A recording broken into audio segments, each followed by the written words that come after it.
在花莲江河乡灾情有影是真严重，对昨开始呢，这各地民众就开始送物资去到遐。屏东恒春呢是有真侪人捐物资，准备要送去到花莲。另外，伫个东港呢，有志工动员来整理物资，加入救灾的行列。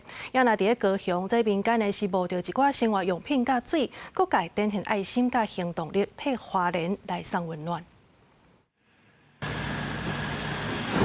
民众对车顶甲一箱一箱的饼搬落来头好势，边仔阁有罐头、白米和泡面。花莲马太安邦山湖1楼灾情严重，伫屏东恒春就有民众发起募集，要甲收到的物资整理了后，27、86送去花莲国福乡。带头的优先生就讲，因过恒春拄着风灾，各界嘛是发挥爱心斗3工。即摆花莲有难，因就随徛出来，短2工已经累积真侪物资。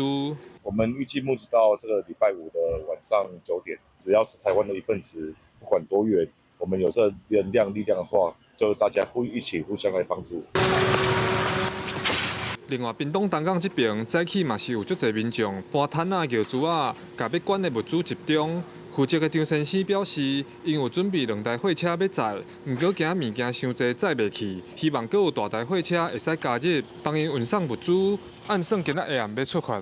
伊这是迄个啦，在地长期拢有咧做爱心慈善的一个节啊，甲联合议会代表甲这个在地企业做伙迄个发动。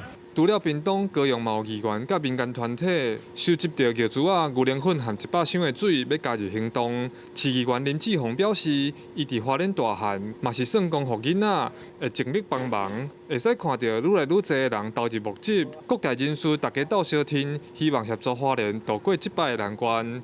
记者邱朝阳、柯炳哲，屏东高雄综合报道。